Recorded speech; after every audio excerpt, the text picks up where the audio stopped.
Hello, welcome all to the session Localizing the SDGs with Culture. I'm Agnes Ruiz from the UCLG Culture Committee, and I'll be facilitating this session. I would like to welcome all the speakers, but first I would like to introduce the video recap from yesterday at the summit.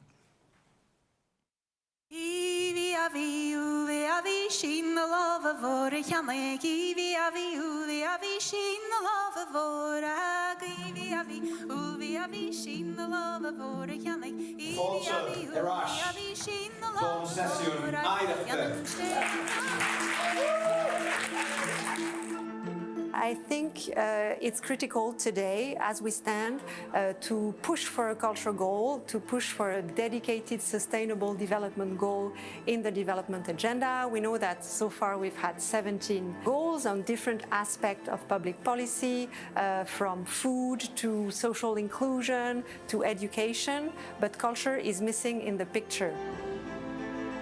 I hope the goal of culture being a reality.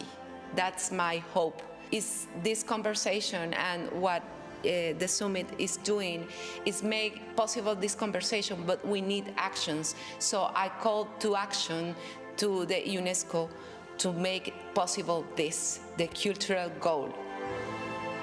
The value of culture for Ireland is immense. You know, it's all about us and how we've developed as a nation. For Dublin, there is that sort of quintessential Dublin piece to it, and we are home to most of the national cultural institutions. And I think it's important that when we're part of these international global networks, that we have an opportunity to host and show what's best about Dublin and Ireland. Summits like these ones, they are very important because we may share experiences and know what other cities of the world are doing in the cultural field. We know that this is a very challenging sector, so there are few elements that we have to consider in order to architecture like a very effective public policy.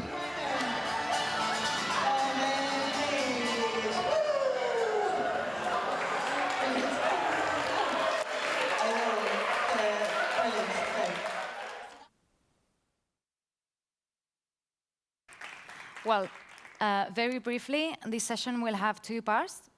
We have the first panel here with a broad perspective of the UCLG's work in this regard, and then some cities that have already completed the SDG program, the 7 keys. And without further ado, I would like to give the floor to Ainara Fernandez and Marta Llobet. Ainara Fernandez is part of the UCLG Goal team, and Marta Llobet here is the Learning and Advocacy Officer of the UCLG Culture Committee. Ainara will go first, but the question is the same for you both. Could you please provide a bit of a framework of the work and progress of UCLG in the localization of the SDGs and its link with culture? Well, thank you very much. Good morning, everybody. In fact, I think that it's very energizing to start with this video, with this wrap-up of yesterday's work, of the work that we did the day before yesterday, and to start with this discussion around the need for a culture goal and its localization. And in fact, I think that this is a discussion that needs to be situated within the larger work that we are doing to advance SDG localization.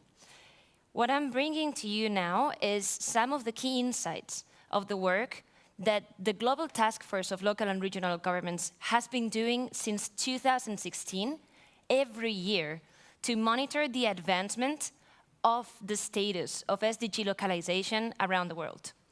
And we do so by elaborating this report that we present every year at the United Nations High-Level Political Forum, which is where progress towards the consecution of the Sustainable Development Goals is assessed each year.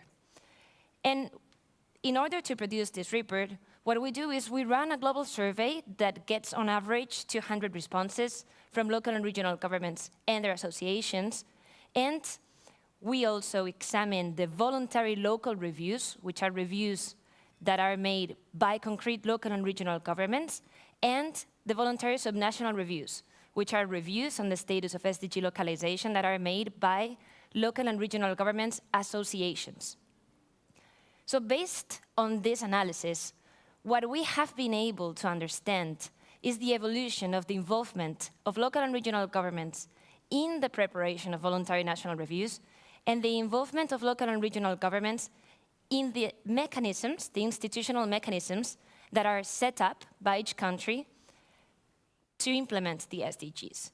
And we think that these are key indicators for this discussion, because when we talk about the localization of the SDGs, we're talking about the extent to which local and regional governments are considered by national authorities and by the international community as political actors in the implementation of the SDGs and the Global Sustainable Development Agendas. And what you can see on the graph there, it depends on whether you're a pessimistic person or an optimistic person. You can see that the glass is half full or half empty. But what I can tell you is that what we're seeing there is that there is actually very little progress being made with respect to the localization of the SDGs, the involvement of local and regional governments since 2016. I'm not going to go into detail about this, but what I did want to show you is that behind these global averages, there are regional stories. There are regional stories that are worth telling. These are the figures that we obtained from the analysis of last year's countries reporting to the high-level political forum. And these are the numbers that we extracted from analyzing the evolution of these figures. As you can see, there are some regional stories. There are wide regional disparities in terms of the evolution of the localization of the SDGs that I think may be interesting for the panelists to pick up during the discussion. And this is also true for the involvement in national coordination mechanisms. What you can see there is that even if it seems like we're making progress, and more local and regional governments are being involved as actors, for instance, with the power to vote in a national council for the implementation of the SDGs, we're also seeing that pretty much half of the local and regional governments are not even a part of these mechanisms. And again, there are regional disparities that I think are worth analyzing, that are worth speaking about from the perspective of territorial solidarity, from the perspective of a unified global movement for the localization of the SDGs, and importantly, from the perspective of culture. And this is the last idea that I wanted to leave you with. We have extracted what we think are some key levers that may be useful for accelerating the status of the localization of the SDGs. And perhaps some of these can be useful cues for the discussion, in particular, this recommendation around the need for promoting feminism as a lever with which to accelerate the localization of the SDGs, but also very important for this discussion, in particular around the localization of the culture SDG and the localization of culture work, which is the need to mainstream localization in different sustainable development agendas. And I'm going to leave it there. I'm going to pass the clicker to my colleague Marta. Thanks a lot, everybody.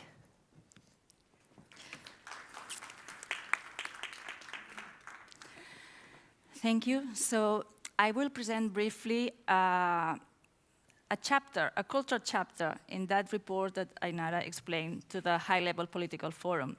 So the Culture Committee of UCLG prepared a culture chapter, a cultural boost in the achievement of the SDGs.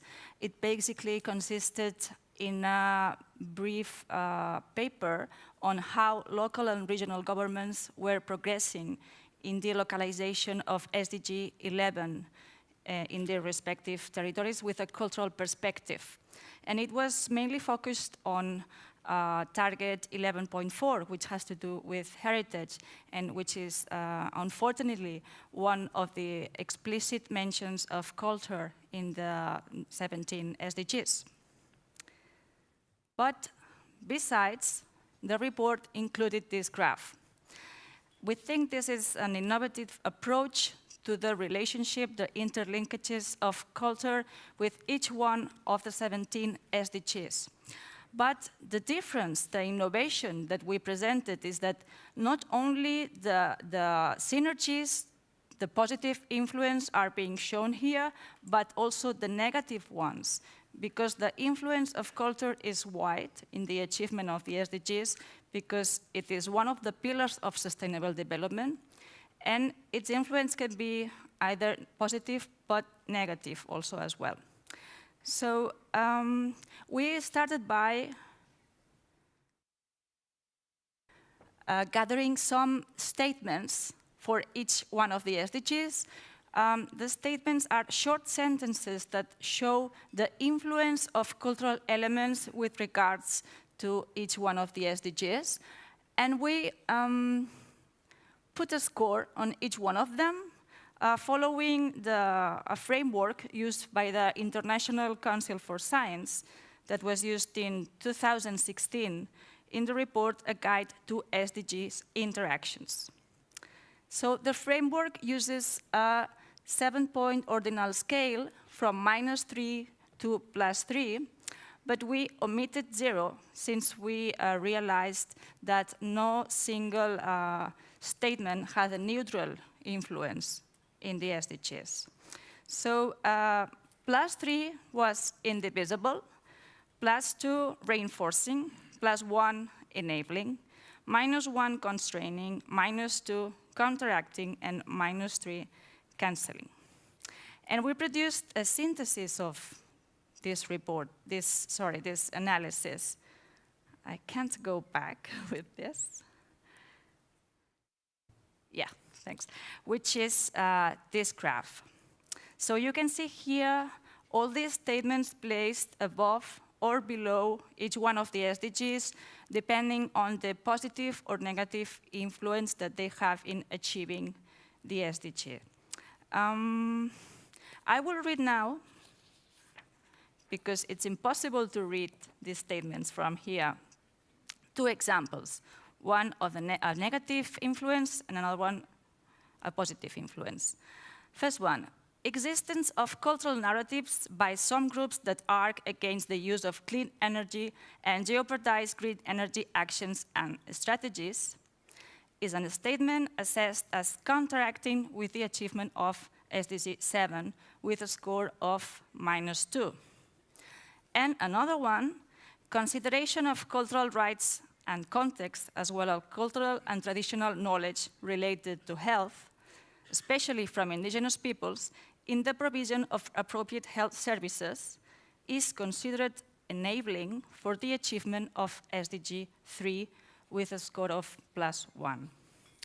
Well, we believe that this kind of analysis has the potential to strengthen our narrative, to mainstream culture through all SDGs, and at the same time reinforcing our push for a culture goal, because one thing doesn't exclude the other. And I think that this can be helpful for all. Thank you. Thank you, Ainara and Marta, for highlighting disparities in the localization of SDGs, and Marta for this very visual graph that I feel like we could be speaking about forever. But now we will move on to the 7 keys, which for a bit of a context, it's a UCLG participatory workshop designed to integrate locally the cultural dimension of localization of the SDGs. And we have 10 cities that have already completed the program, and we're very lucky to have 3 cities here and having their voices on the stage. So we will start with Mr. Wang Yekun, Dean of the School of International Education at the University of Architecture and Technology of Xi'an. Mr. Yekun, you can take the lectern or... Okay.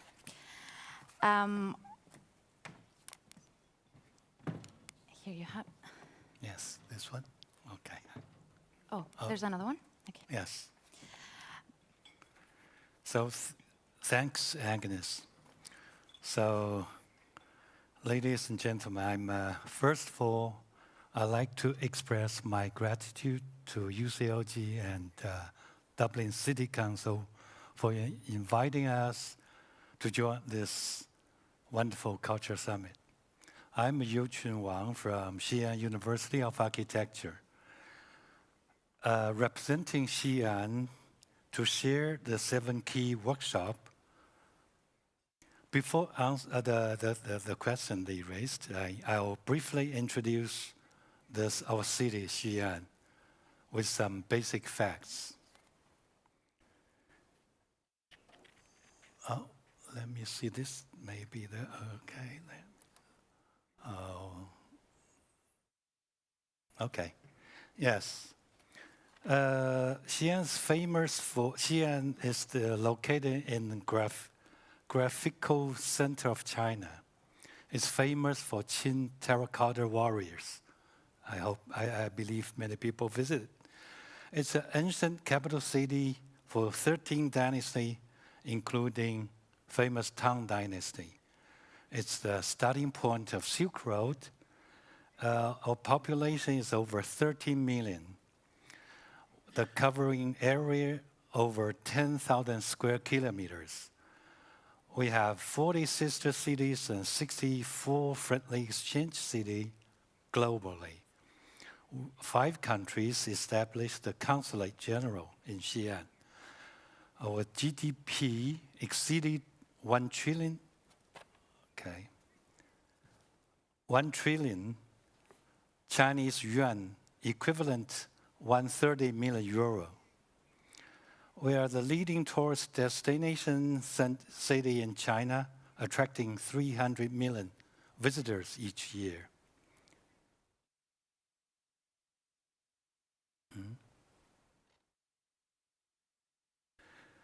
So, Xi'an is rich in culture with diversified culture elements, tangible and intangible, 4 World Culture Heritage Sites, 150 museums, 146 intangible heritage projects, and Xi'an drum music is the world class, felt in UNESCO.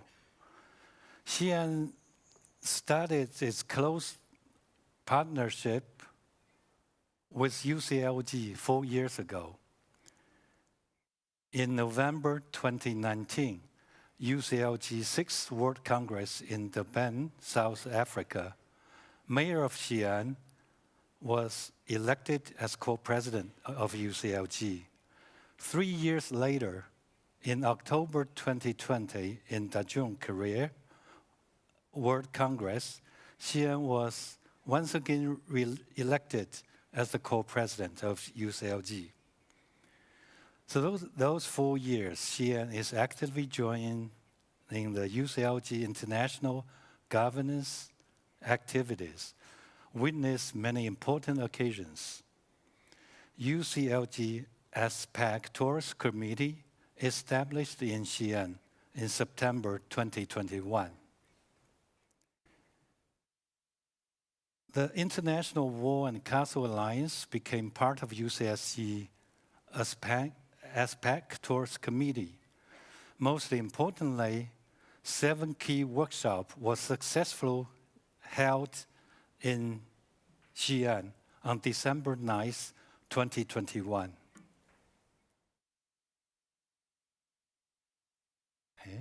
Okay.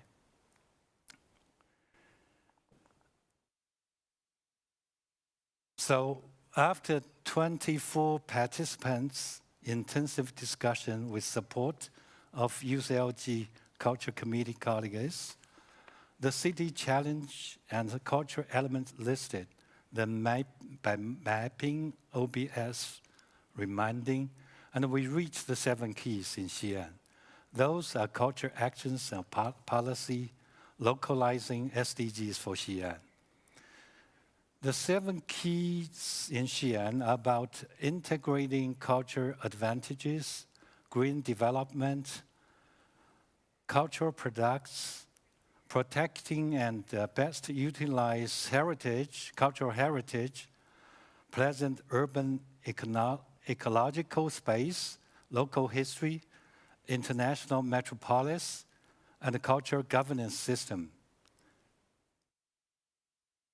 In 2021, Xi'an government issued 2 important documents. One is the 14th 5-year plan for Xi'an economic and social development. The other one is outline of the long-term goals for 2035. Both documents stipulate how to localize sustainable development goals in Xi'an, relating 3 dimensions: economic, social, and environmental. Here we can see summarized points linked with 17 SDGs. We discussed the 7 key results with Xi'an Culture and Tourist Authority, also provide them to the 3 key departments: development of reform, environmental protection, civil affairs, for the future decision in 3 SDGs pillars. We believe the young people will be the important force.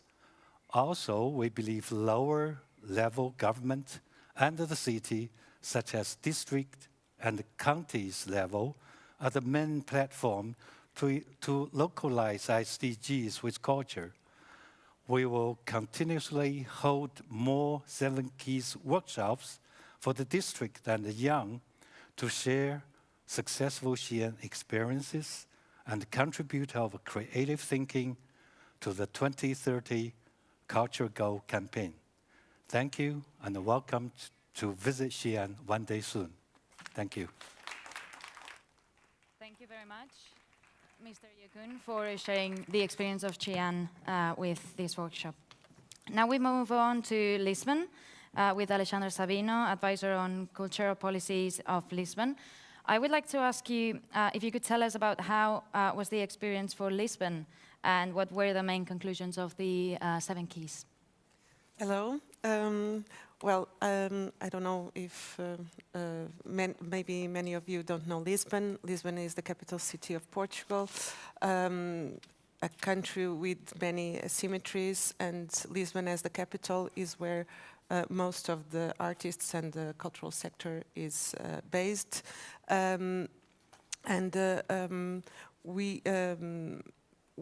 Because the cultural sector in Portugal is so fragile, Lisbon acts more or less like a mini Ministry of Culture, because most of them are based in Lisbon. And we could not afford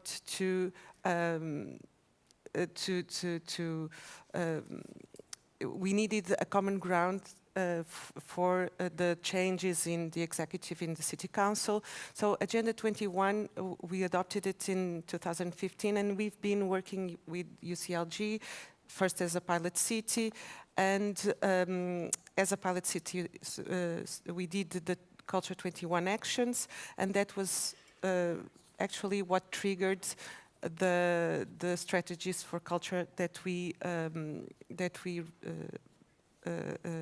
had in 2017. So when we became a leading city in 2021, it made sense to begin also with an exercise that would trigger the work that we were going to do afterwards. So we all know that culture is missing and it's omnipresent in the world agendas. But in Lisbon, with the 7 Keys workshop, we realized that within the city, within the workers of the city, there is a lot of awareness about the importance of the SDGs and how culture can contribute to achieve these goals. We were really surprised with this, but we think it has to do with the work that we've been doing since 2015.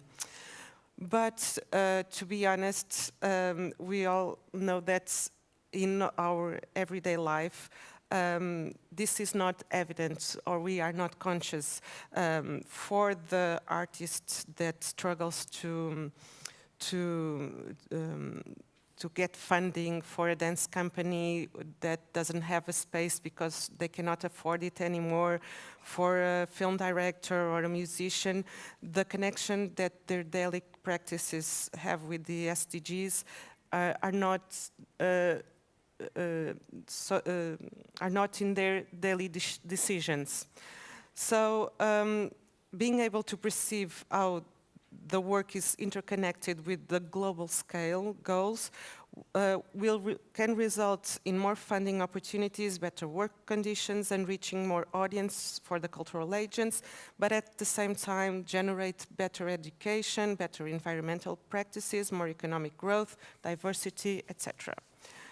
So we did the 7 Keys workshop in June 2021 with around 36 participants from different municipal departments and representatives from the cultural sector, and we reached exactly 7 keys. One was to create a project called Neighborhood Artists, a program for artistic residencies in the neighborhoods. So we would have resident artists and work in spaces that are not traditionally for the arts, like shops and parks, and in a specific territory. A green plan, we still don't have one, and we are doing this now. A job integration program for young professionals in the cultural sector. We called it a knowledge transmission program, and also this would have the benefit to set a new group of criteria for skills that are not usually valued, like in traditional crafts and so on. Converting municipal taxes into funding, this is not a new idea, but it would function, the idea is to function as a cultural municipal program for funding, which we already have, but it would be with partnerships with the private sector and with municipal taxes, creating benefits, tax benefits within the local scale and not at the national scale. And then an inclusive communication plan, developing guidelines for more inclusive communication in the cultural sector with programs written in different languages, books in different languages in the libraries, and much more wider plan for communication, not just the usual plans with the agendas and all that. And the last one, to create community assemblies, to empower communities through the creation of local assemblies for cultural programs and activities. Sorry, this was not the last one, still one. A local shared network, a platform for the different boroughs to share their assets. So we were also very pleased to realize that most of these key measures were already being developed, but they were isolated initiatives that have impact in that moment or in a specific territory, but its contribution to sustainability in the long run are not highlighted and not communicated enough. So the 7 keys helped us to make these links, not only with the SDGs, but also between the different projects that can contribute to the same goal and opened possibilities for collaborations and partnerships. We feel that much has improved regarding the awareness of the role of culture can play, but we need to keep working towards more recognition and on evidence that both our structural programs and our daily practices contribute to achieve the sustainable development goals. We need to keep repeating it. And in short, I would say that the 7 keys contribution for the implementation of the SDGs is that it creates evidence, awareness for the city decision makers and for the agents working in the city. Thank you very much, Alexandra, for sharing the takeaways of Lisbon with the 7 keys. And now we will move on to the city that actually organized the previous Culture Summit, the city of Izmir, with Serhan Ada, president of the Izmir Mediterranean Academy. So, Serhan, could you tell us more about the 7 keys in Izmir and its main conclusions? Thank you, thank you. I'm honored to represent Izmir, a 4.5 million inhabitants city, the 3rd biggest in Turkey, which was lagging behind Istanbul, which is the biggest producer of and consumer of culture. 1/3 of Turkey is represented in Istanbul, and which had a participative cultural, let's say, a state general workshop back in 2009 with more than 100 people and decided on 3 axes, one being culture, the other ones being innovation and design. But let me first share my sincere greetings for Dublin, because Izmir was the host, as Agnes has said, and also share the warm regards of the Metropolitan Municipality Mayor Tunç Soyer, who couldn't be with us today, and his wishes of success. I won't mention about what Izmir did regarding the 7 keys, but I will try to underline the 4 axes along which how Izmir did, with the hope that maybe it would shed a light for other cities and other experiences. So Izmir started around 2016 as a pilot city and went along trying to create this community of people from different, let's say, agencies and from different institutions to come together and reflect about the culture of the city. And in the meanwhile, Izmir has been successfully completing its pilot city phase and has been offered the leading city status. And Izmir has been also selected, as we said, for the Culture Summit. And for the leading city and the 7 keys workshop, Izmir has decided to go slow and to also capitalize on what has been learned by all the representatives and stakeholders of the leading city and 7 keys to learn about other cities. And that is why I have to thank UCLG for their peer learning exercise, and especially 2 cities, Lisbon and Terrassa. Right after the Culture Summit, Izmir went on to work for their 7 keys. And there were 4 axes, as I mentioned, along which Izmir did the 7 projects. The first of the axes was to focus on the process rather than on the end product, a sort of work in progress method. The second axe was the contribution of artists, because we tend to omit their contribution to the cultural field and have them like a decor in our field.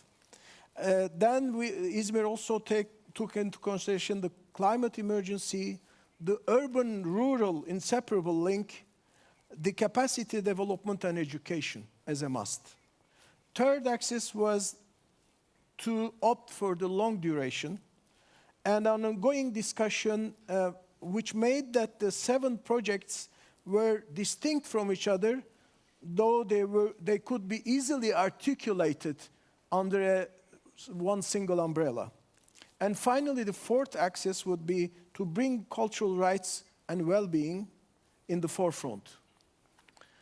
And all of this was also englobed by the very concept of circular culture, which was also included and incorporated in the final declaration of Izmir Summit, which is an important document for cultural policy nowadays. Circular culture being an around-the-clock idea around the concept of harmony. For harmony, we need two parties, the poor and the rich, or the strong and the weak. This is about, we need two parties in equality to bring harmony. And the four dimensions of circular culture were the past, being heritage, nature and peace and harmony with all species, also harmony with each other, cultural diversity, and finally, harmony with change. So the whole work was carried along the concept of circular culture. As far as the outcomes of the 7 keys and the leading city are concerned, I have to mention 2 things and one last task that is expected. Izmir is the first city in Turkey to launch a cultural fund, a local cultural fund on an open call basis with transparent criteria and an independent panel to judge. This is very important for the principle of complementarity in culture, where most of the funding is coming either from the central government or the international institutes. And second, the Izmir Mediterranean Academy, which I represent here today, has a new vision, which is now multidisciplinary and arm's length as an agency, though being within the structure of the municipality.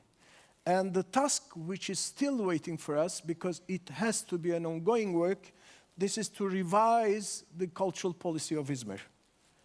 So, Goraibe Metagat, thank you. Thank you very much, Serhan. And now we should have a video of Bulawayo, of Victor Kumalo, who is the Director of Housing and Community Services. Bulawayo is a city that also completed the 7 Keys program. And we would like to celebrate also the success of their 7 Keys and also take the opportunity to, here at the UCLG Culture Summit, inaugurate the UCLG Local for Action Hub in Bulawayo. If we may please have the video.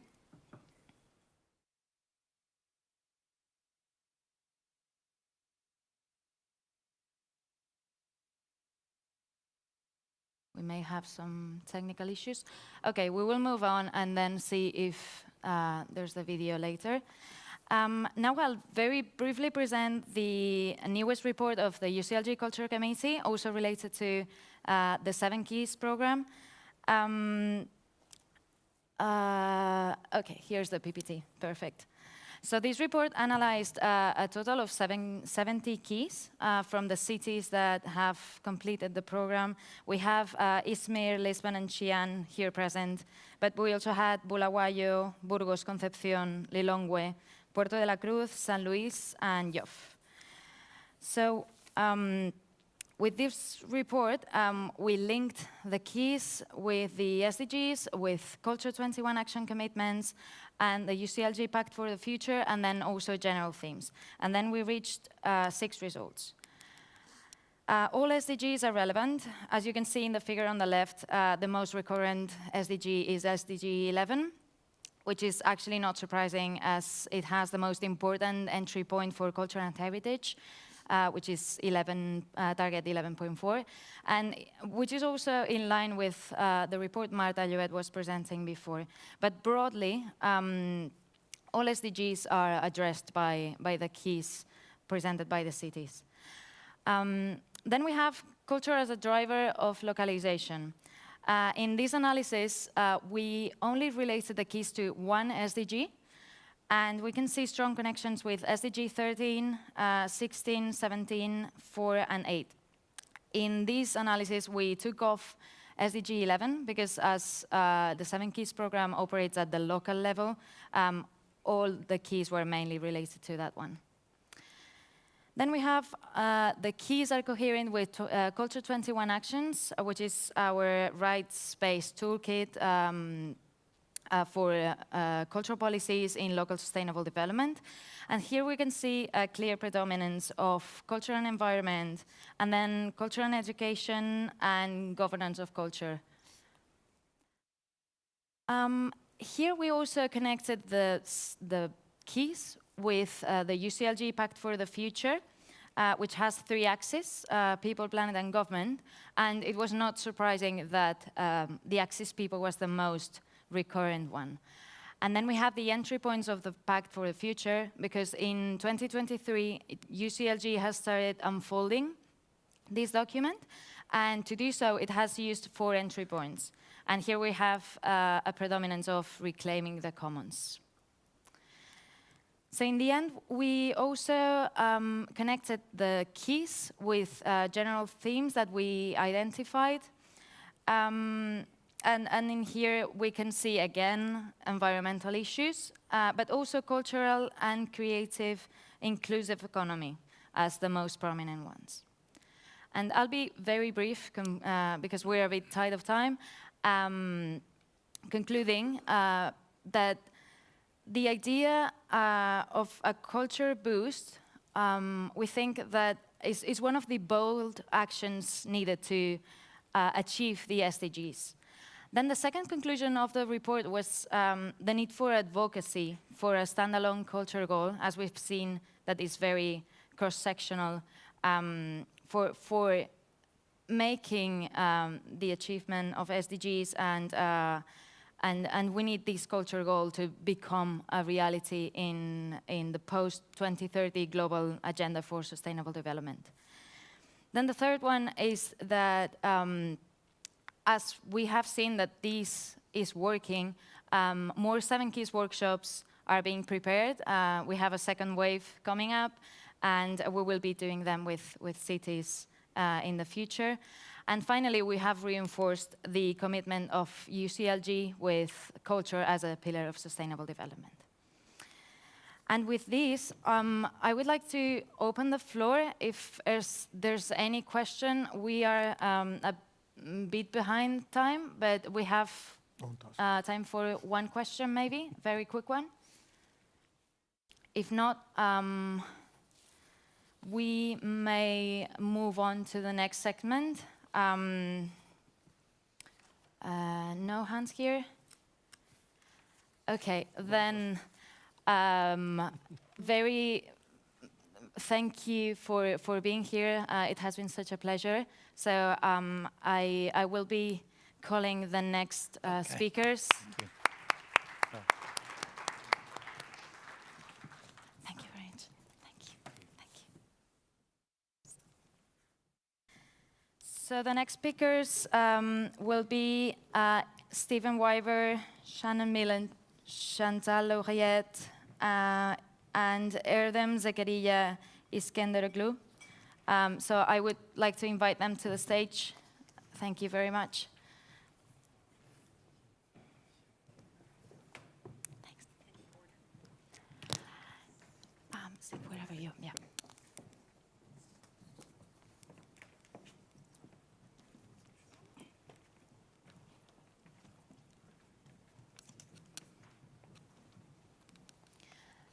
Thank you very much, all, for being here with us. And you have no micro? Okay. Can you go there?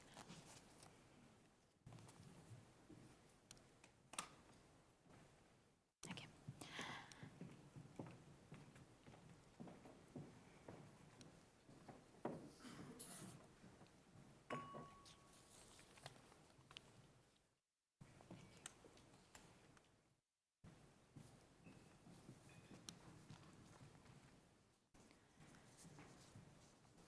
Okay, we will start the session, and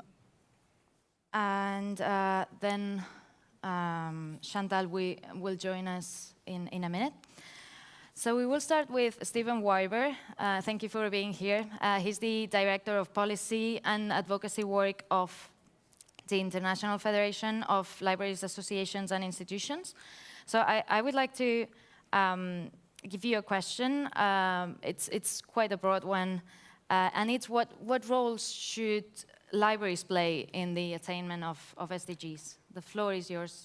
Thank you very much. Good. That sounds like it's working. Thank you very much for the invitation to be here. And I'm conscious I'm here representing a sector rather than a city, so please forgive me if my answers seem a little bit broad, but I thought that instead of giving you a long list of examples and places and names that I would probably mispronounce, it was good to draw on some of the experience we've got. I'm conscious we're also doing numbers of things, of 4 of this or 5 of that, so there's 3 parts to my answer, and one's a 2, and one's a 4, and one doesn't have a number. So I think that the first lesson that we've drawn about the ways in which libraries contribute, I think that actually refers back to one of the really fundamental ways in which we talk about how culture impacts, how culture contributes to the SDGs, that it is at the same time both an actor and a factor, or to rephrase, to steal a phrase from Lars Ebert at Culture Action Europe, it is both a sector and a vector, because we like things that rhyme, they're easier to remember. And I think clearly in the case of libraries, cultural institutions full of contemporary culture, full of heritage, using that, drawing on the potential of that to give people access to new ideas, to change behaviors, to change perspectives, and really sort of present in local areas. You can normally cycle or walk to the library, you don't need to travel far to get there.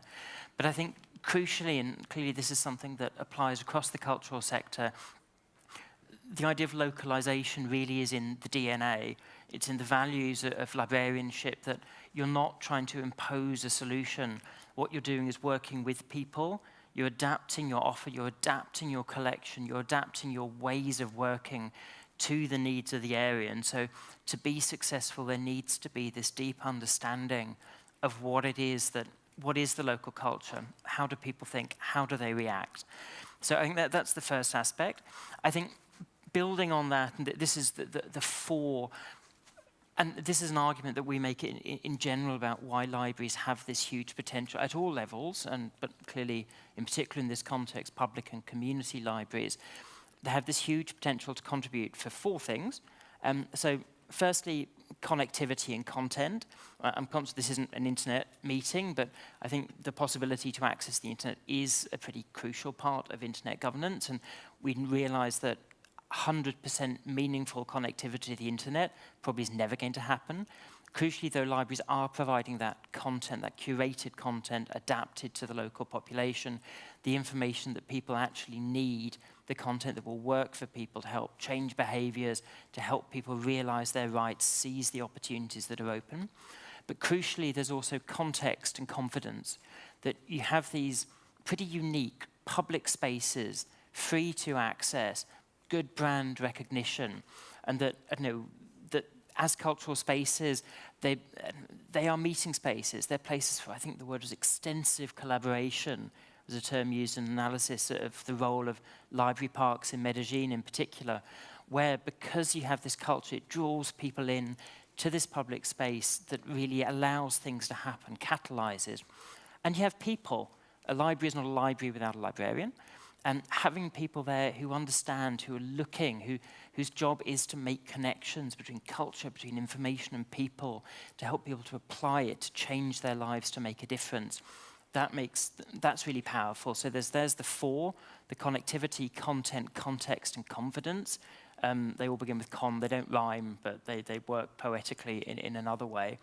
And I think where that takes us to is that actually, it almost becomes difficult to characterize libraries as a purely cultural institution. I know that a lot of you will have libraries in your portfolio, but sometimes they'll sit under leisure services, sometimes under education, sometimes under well-being, sometimes under somewhere else.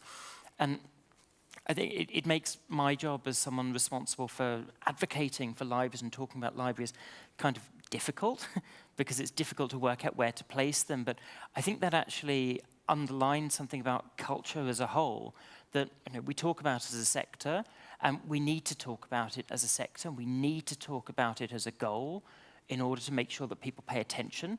If we don't talk about it, it gets diluted out of existence. I know, let's not kid ourselves. Mainstreaming too often means dilution. But once you get there, there's this governance challenge that I know that you all work with, of how do you make sure that through your work you are able to contribute? How do you make sure that through your libraries that contribution to health outcomes, to education outcomes, to employment outcomes, to social cohesion outcomes, to public space outcomes is recognized, is fulfilled, and that, I don't know, it's recognized in such a way that you get the support in, you get the integration at all stages of the policy process in order to make sure that that potential to deliver on development is actually realized. Thank you very much, Stephen, for reminding us of the need of constant adaptation and the need to listen to people's voices as well. Now we move on to San Antonio, Texas, with Shannon Miller, Director of the Office of Historic Preservation of San Antonio. I will drop you a question, a very broad one. It's how does heritage preservation contribute to sustainable development in San Antonio? Thank you very much. Yes, thank you.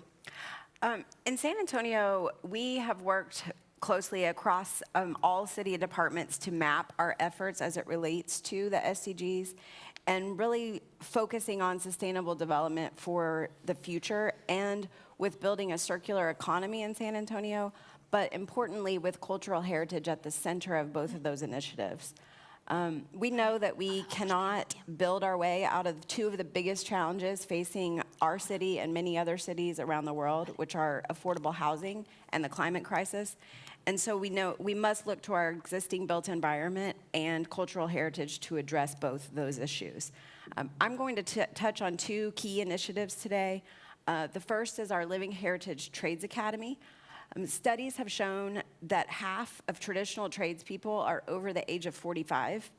And so based on that, we know that retirements in that field are looming, and there's a shortage already of skilled and experienced contractors and subcontractors who can work with historic building materials and treat them appropriately, and who understand the importance of maintaining unique local characteristics.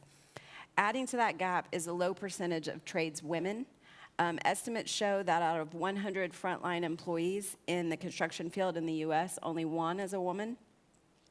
With a well-stocked pool of traditional trades practitioners, historic building owners have increased access to affordable alternatives to removal of materials or to demolition of existing buildings. This also helps to arrest deterioration, which creates bigger, more expensive maintenance problems down the road. We also know that older and historic buildings disproportionately provide affordable housing opportunities in our cities, and maintaining that affordability is necessary for community resilience, and the perpetuation of those traditional trades is critical to this effort. The Trades Academy is a program developed by the Office of Historic Preservation to provide training in traditional crafts and skills through apprenticeships, hands-on training, and class instruction. And so the office has been very committed for about 15 years now to outreach and education, and this Trades Academy is really a culmination of laying the groundwork through robust, hands-on, locally rooted trades education, including training for homeowners to do it themselves, contractors, college students, even realtors, and educating them on the importance of culture and economic workforce benefits of original building materials and original buildings. In a related initiative, our city council adopted last year a deconstruction ordinance, and that requires when older buildings are approved to be removed, that they must be dismantled rather than being mechanically demolished. We use an organ donor mentality when speaking about this program. Not all structures are going to be able to be saved or reused, but if they're going to be removed, at least their parts and pieces can be used to extend the life of other historic buildings. There are so many social, cultural, and economic benefits gained by choosing to remove a structure in this different way. More jobs, more materials available locally to repair other buildings, the retention of cultural and material heritage, and we believe that the material itself has inherent cultural value. Deconstruction treats a building with dignity, and it honors the architects and the craftspeople and the people who lived in it. And it also minimizes the ferocity or almost violence associated with traditional demolition, and that helps to kind of ease the concern of people who are worried about protecting the culture in our communities. By reclaiming this material, we also have a number of opportunities for truly localized economic activity, including the sale and reuse of the material and workforce development. Another key aspect of our program is the Material Innovation Center. We've envisioned this as the last stop before the landfill, a center that takes building materials that are already headed to a landfill and diverts them into affordable housing projects, helping to train the local pool of tradespeople that I already referenced, and serving as a hub for material innovation, where we partner with startups and universities to create products that are new from existing materials. Through this deconstruction ordinance and our Material Innovation Center, we are accomplishing waste diversion, 10,000 plus tons of material salvaged in the first year alone. Workforce development, we're training about 40 new tradespeople every year through our Living Heritage Trades Academy. Pre-disaster mitigation by building an inventory of locally sourced building material that is available in case of disaster or to prepare for disaster.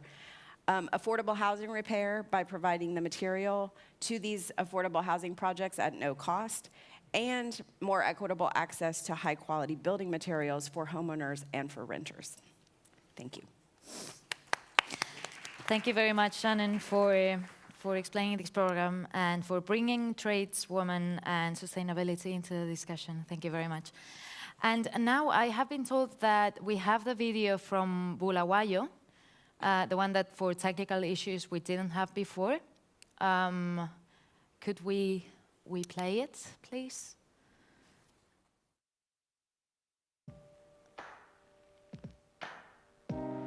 Good day, colleagues. My name is Dr. Kumalo.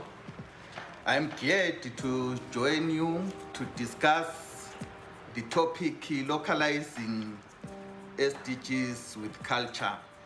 As Bulawayo City Council, we have a culture policy which assists us in developing the creative arts industries. It helps us in the implementation of our arts, culture, and heritage issues. We have also established the Cultural Affairs Office, meaning cultural issues are institutionalized in the structure of the organization. This office is growing the industry, is coordinating with the creatives in the city. We also collaborate with our technical partner, Nimbe Trust. The city is focused also on sustainable development issues as they relate to culture.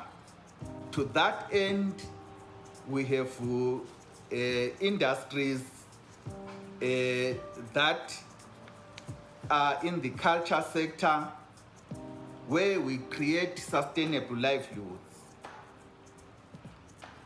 Culture also in this end creates economic opportunities to the citizens, and there is a vehicle for sustainable development. To that end, we are working with the partners, we are working with the gender links, we are also working with the UNESCO in the development of cultural indicators. These will assist us to track our development and to peer review ourselves with the regional cities as well as the international cities.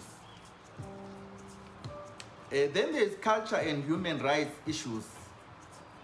The city, through its policy, emphasizes on inclusiveness, where men, women, people who are differently abled, youth, ECT, participate in cultural activities. There's cultural freedom. We emphasize non-discrimination. There's cultural expression. And then as a city, we also are mandated with providing cultural facilities and ensuring that we facilitate the holding of other cultural activities that happened during the year. We also maintain synergies with other creative arts bodies, such as those at national level. Finally, in terms of city planning, we aim at ensuring that culture is at the center of development to achieve cultural sustainability.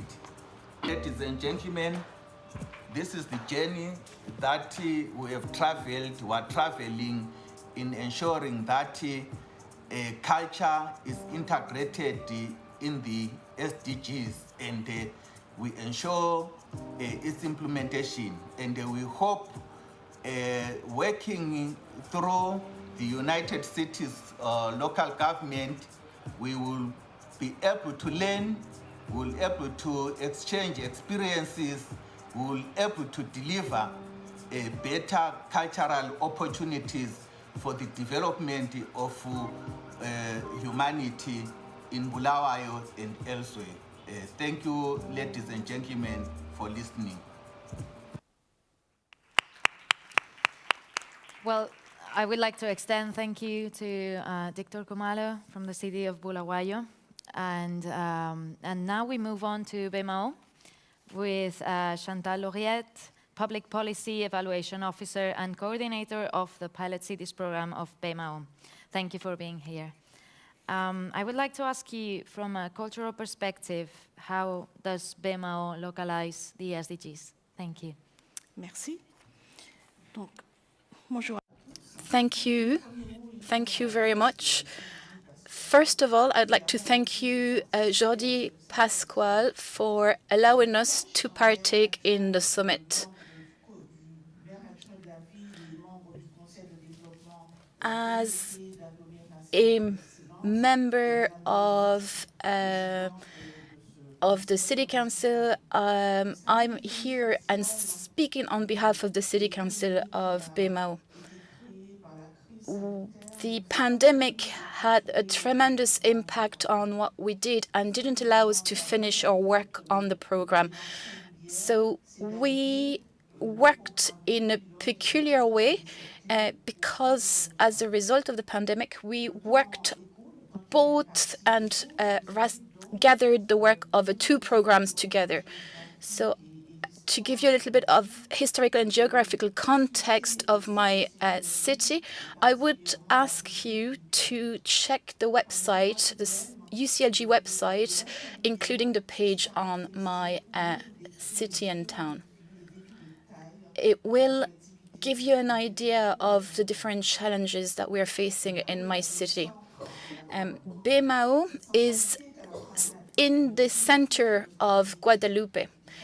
Because it's in the center, it's at a weak point, and it puts women and it makes us put women and men at the center of our policies on culture and sustainable development.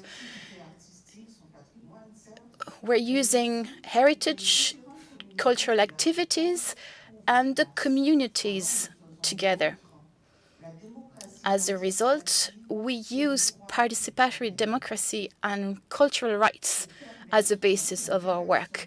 It allows everyone to interact together and to implement different activities for the local associations who work through a specific seminar that happened last month, or we use participatory democracy, which saw a specific week happening in December 2022 to that end. Populations mix together, and as a result, collaborations emerge.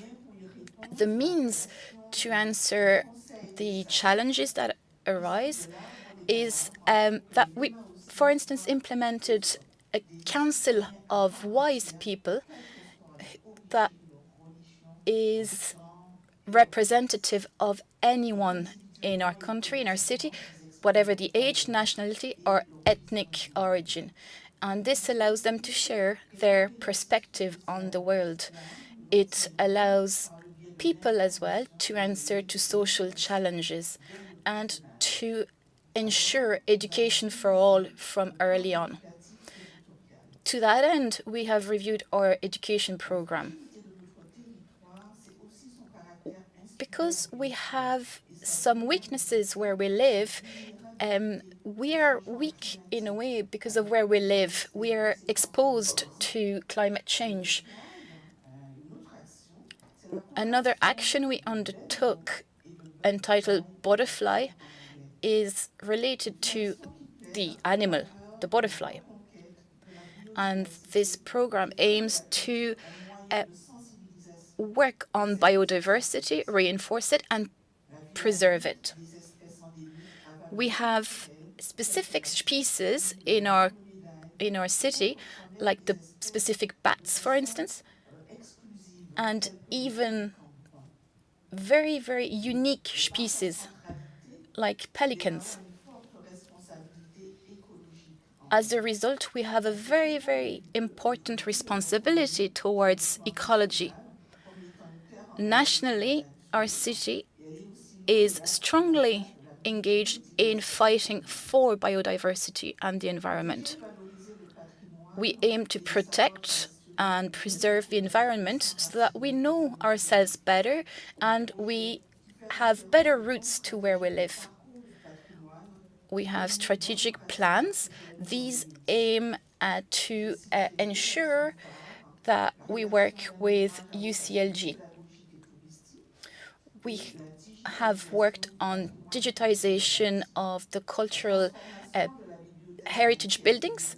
We have worked on transforming what we offer, and the aim is to offer new services to reinforce social inclusion. We want to reinforce our partners' capacities and ensure collaboration worldwide. I'd like to conclude by saying that the challenges we're facing have led us to 8 different actions with 5 keys, as well as another program with the wider city, which have allowed us to be really engaged in very strong actions that I believe will lead to addressing our objectives. So thank you very much for your attention. Chantal, also for Thank you very much, Chantal. change and loss of biodiversity and the need of having local governments and regional governments having people-centered policies to address them. Thank you very much. Now we're moving to Erdem Zekeriya Iskenderoglu, Head of Culture and Social Affairs of the Trabzon Metropolitan Municipality.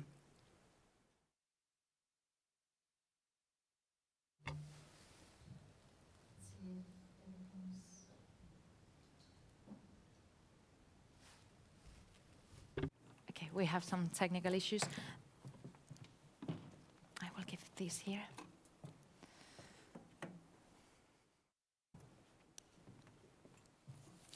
So I would like to ask you a question as well. So I would like to ask you about the connection between culture and the SDGs in Trabzon. Please, the floor is yours. Thank you.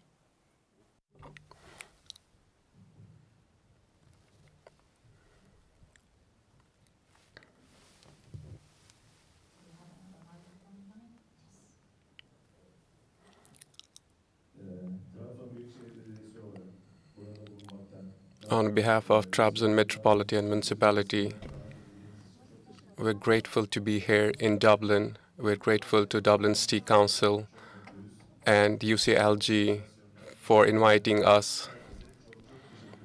We're grateful to the organizers of this event and all of the people involved in the organization of this event. As Trabzon Metropolitan Municipality, we have projects that ensure gender equality.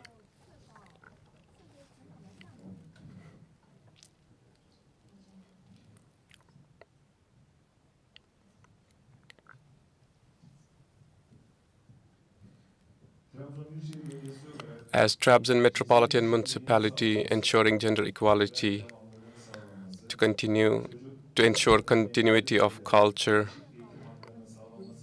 and we work on the projects for ensuring rights for people who are children, youth, women, and people with disabilities.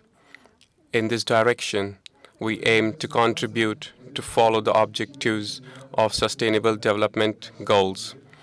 By 2030, we ensure to provide equal access for all women and men to affordable and quality vocational and technical educational and higher education, including university education. For Target 4.4, we significantly increased the number of youth and adults with necessary skills, including technical vocational skills for employment, decent work, and entrepreneurship. For Target 4.5, we target to end gender inequalities in education and ensure equal access to education and vocational courses at all levels for all vulnerable groups, including people with disabilities, indigenous people, and vulnerable children. In line with the Sustainable Development Goals in Trabzon, we have Trabzon Art Academy that provide courses for guitar, violin, piano, balama, and kemanje. We also provide vocational training for basket weaving, local cloth weaving, silver, wicker weaving, and keshant weaving. Again, for the vocational training courses, we have chess, drama, theater, speed reading, illumination, photography, painting, folk dances, and diction. We provide all these courses at the Trabzon Art Academy. We have underprivileged students, about 500, and we provide them free courses and trainings for these courses.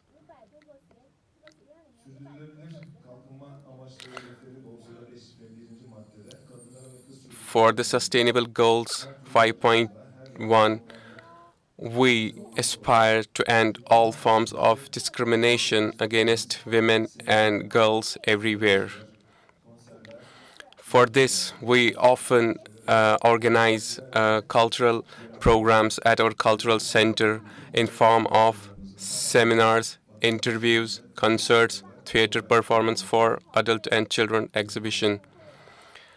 And all of these programs are free to all of our citizens in Trabzon. Thank you very much. Your intervention and for showing how culture and education are very important to advance the SDGs and achieve their targets. Thank you. So now we have some time for questions and answers. If there's any question in the room. Okay, I see a hand there. If you could please introduce yourself. My name is Adekunle Gomez, and I'm with the African Culture Project here in Dublin. We tell Africa's story here in Ireland. May I start by a brief comment on Sharon Miller's reference to women. Now, when I was born in the last century, the first voice I heard was my mother's. The second one was the midwife's reassuring her that the little lad is okay. So I want to assure the sisterhood that the woman's voice is one I'll always listen to. So that's out of the way. And it's also related to SDG 4, which is gender equality. Now, earlier on, there was the discussion about culture and cities. If I can link this with yesterday's discussion on the SDGs, I see a link between most of the SDGs, especially SDG 12. Now, we're talking about culture and the production of culture. Three of writers who have influenced me a lot are Erich Fromm, Schumacher, and for my Norwegian friends, Erik Dahmer. Diamond. They all kind of write about the production and consumption. So my question, before that, we are always asked to consume materials. And as we know, we don't know how sustainable this is. For example, you turn on the radio and there are ads for new cars. We are talking about emissions, but replacing the fossil fuels with electric cars also creates a problem where, the DRC is now in a terrible situation because of cobalt mining. Now, this is part of the economy. So my question is that, is there a dialogue with those in charge of the economy who are always trying to get us to consume, keep consuming, which is related to SDG 12 and our consumption of, if I can put it, non-material culture? Thank you. Okay. Stephen, if you want to answer this question. I'm happy to go first, but actually, in your cities, ever since you built your libraries, you've had a circular economy centre. That the whole point of a library is that you start by buying in books, but then they're shared around. So it's not that everyone has to buy their own one. And increasingly, we're seeing some very exciting examples of other types, tool libraries, seed libraries, e-bike libraries. I don't know, that I have my Google alert for libraries every morning. At least one of them is about some sort of sharing. And so we haven't used the word circular economy to describe libraries until relatively recently. But effectively, you have that example. There is this exemplar of what reduced consumption, shared consumption can look like. And you have that in your libraries. So I don't know, it's a good way of actually already localizing, of showing this is not a magical new concept. This is something that you're already doing. Yeah, thank you. Thank you very much for your answer. Sustainability is sometimes embedded in culture already, but it's kind of hidden. Does anybody else want to answer this question? I already have this. Sure. I will just add that it's a great question, and it's very much at the center of what we're doing with the Material Innovation Center by starting with that building material reuse, which means that not only are we keeping things out of the landfill, but we're also limiting consumption and overconsumption of new material. And the vision is that we would grow beyond just building materials. And there's a lot of opportunity through the Innovation Center for thinking about food and food waste and reuse of any type of material, or just because of the exact point that you made. There is this conflict all the time because we are constantly encouraged to buy new, and really kind of going back to the tradition of reuse and traditional trades and all those types of things are really the ethic that we're trying to build again in San Antonio. Thank you, Shannon, for this answer. We have more time for questions. I can see another hand there. And another one. Hello. Merci. Thank you very much. I am Michel Vallée, and I belong to Culture for Everyone in Quebec. My question is for Stefan. I'd like first to thank all of you on the panel for such interesting debate. Libraries have become worldwide a space of living, a space for meeting people, and it's a privilege in our area, for instance in Quebec, to have a cultural mediation program in libraries. So we have a program for writing for new migrants and for the citizens. So so my question for you is, would you be able to tell us a little bit more about how important it is to train the teams on the ground within the libraries?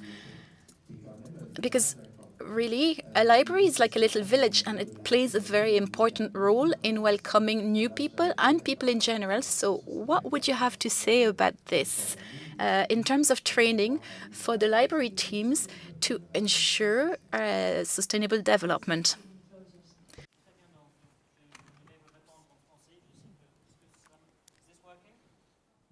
Doesn't seem to be working. Can we have a microphone? Oh, perfect.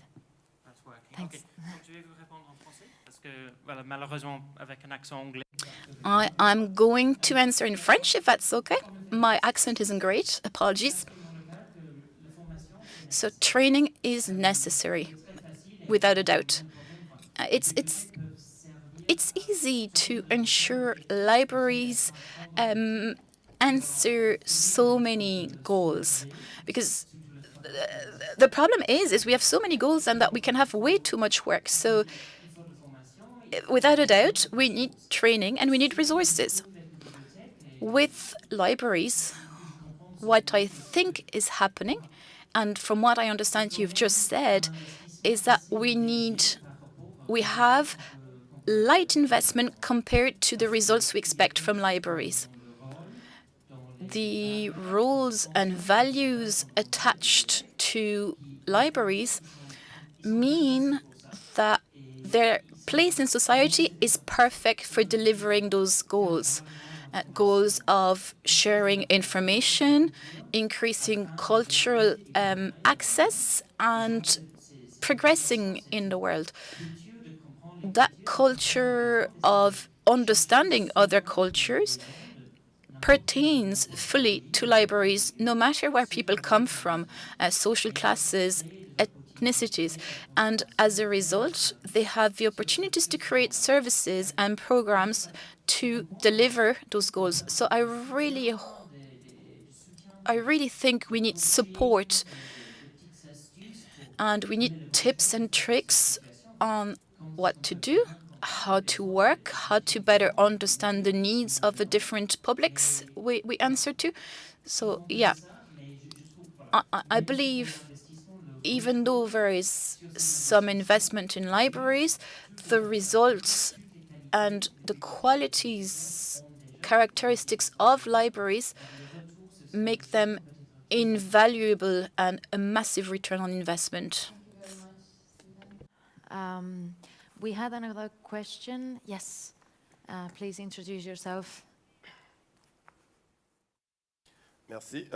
Thank you. I am Ferdinand Lefrangueda. I'm a councillor within the city of Brazzaville for culture. Libraries are meeting places, and libraries have an important role for delivering the ODDs.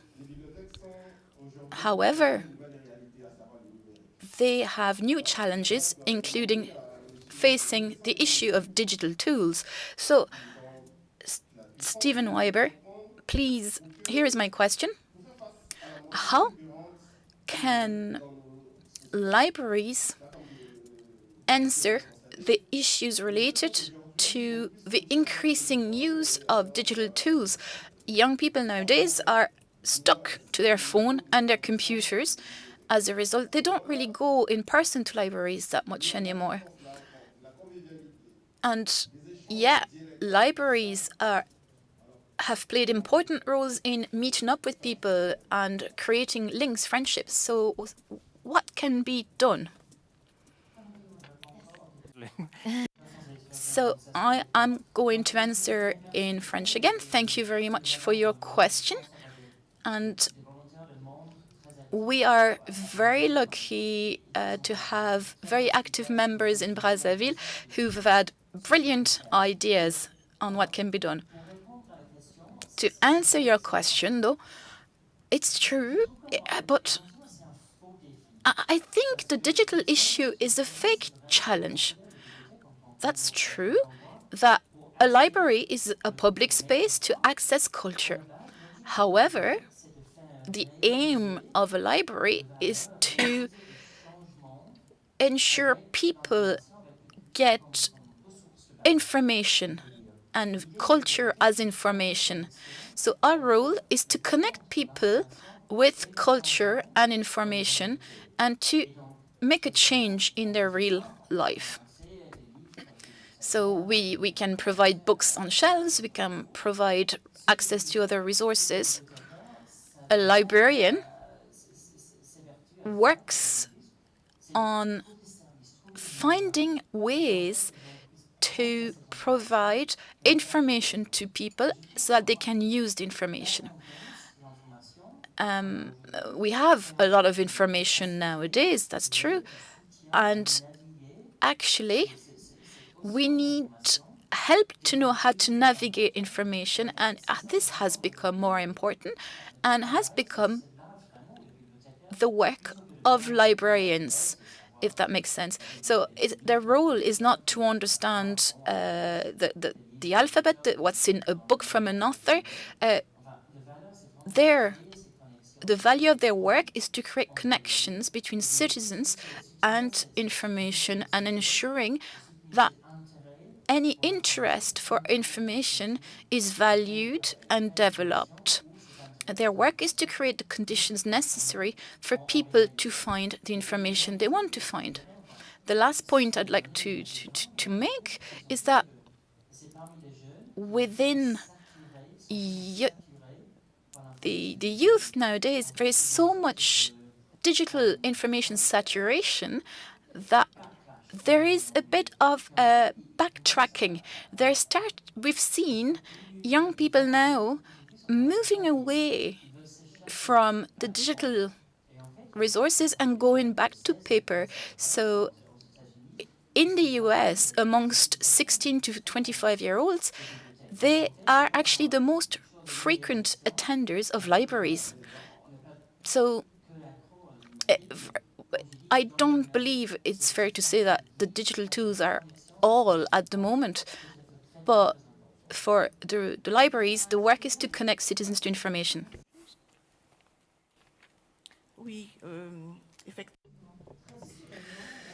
Traditionally, a library is a place of books, of magazines, of paper.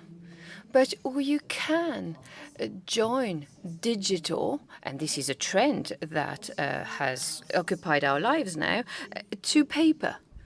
We can educate people with books, but inside libraries, you can also have what we call digital public spaces. This is what we have done in Bemao, in my city, giving access to culture through a cultural space and also use video conferencing. That is helpful, and this is why we can use digital tools. There are different ways to associate digital tools and paper. We were talking about libraries. I don't think there is a contradiction here. I don't think there's antagonism between both. And this is what I wanted to say.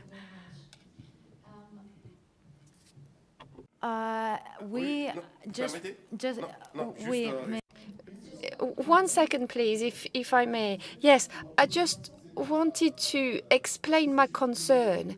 In fact, the human part, exchanges, meetings, because when somebody is reading a book in a room or bedroom, there is no contact with others, but a library should be a contact with other people. In Canada, we saw that there is a program so that immigrants can have those meeting places, so a connection with the human. And with the digital tools, my concern is that we lose this connection to people.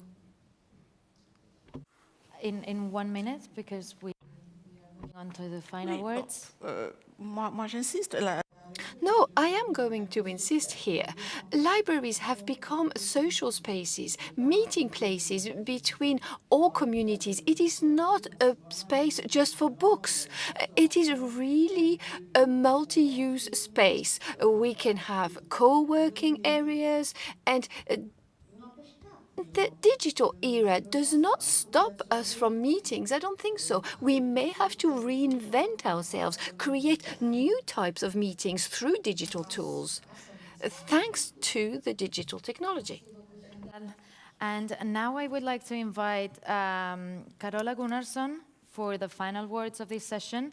She's City Councillor of the City Councillor of Sala and UCLG Vice President for Europe and UCLG Special Envoy for Freedom, Solidarity and Fighting Violence Against Local Political Leaders. Thank you, Carola, for being here. The floor is yours. Thank you very much. Well, dear colleagues, first of all, to all the panelists, I would like to thank you all for your interventions and very interesting examples we have listened to today. When we are talking about localization of the SDGs, we need to start with people. People can create change for a green, sustainable, inclusive, and democratic society. The power to change and act is local, but in order to create momentum, we need to get people involved.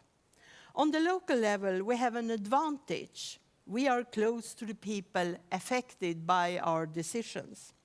Global agendas and their implementation must be driven by the local and regional levels with adequate means and competencies in line with the principle of subsidiarity. This is why it's particularly important that local and regional governments are key actors in a human-centered multilateral system built on care and democracy. We must work together to contribute and make an understanding that global challenges need local action, and local action will give global results. I think one of the key issues is to highlight the importance of culture as a strong force in society and a structural tool for sustainable development. Culture plays an important role to bring people together and therefore an important part of freedom and democracy. Freedom and culture goes hand in hand. Artistic freedom, freedom of expression, and respect for everyone's equal value and rights need a stable platform within cultural policy. We must promote a human rights approach where every human being is seen according to their needs and that they are given the possibility to develop their full potential. Everyone should be able to raise their voice and expression. When we allow people to grow, our societies will develop. We must ensure that citizens have a good quality of life, no matter where they live or their origin. This is the meaning of leaving no one and no place behind. Even if we often have different solutions because of the context and different cultural heritage, we can and we should learn from each other. As Vice President of UCLG, I would like to underline that UCLG is an important network for us to share our experiences and to learn from each other. The 2030 Agenda, it is not just our common goals. It's an important tool to speak the same language about sustainability. Within the SDGs, there are targets that we can and should relate to culture, and as we have heard about the voluntary national reviews, culture is there already, especially in the localization. All these topics linked to cultural practices are fundamental to individuals and communities. Culture is an intrinsic dimension of human dignity and therefore development. Cultural policies are needed to enable sustainable development and embody people-centered development. We have heard from different cities and perspectives about their main conclusions of the 7 keys. It's interesting to hear about the work of localization of the SDGs through cultural policy making in their cities. It's also very inspiring to listen to the diversity and how important the process is to identify the local challenges and opportunities to work for a greater cultural community. On the local level, we must continue working for inclusive, sustainable societies, and we need to integrate the cultural dimension in our policies and our work to localize the SDGs. Culture is a language that has no borders and that unites people all over the world, both locally and globally. That's the reason why cultural rights are so fundamental to create inclusive societies. Culture brings people together. Thank you. Thank you very much, Carola, for these inspiring words. And I take home this message of hope that people can create change, also with the achievement of SDGs through culture. So thank you very much to all the panelists. It has been a real pleasure. I would like to ask you for a big applause, and then we will move on to the next session. Thank you.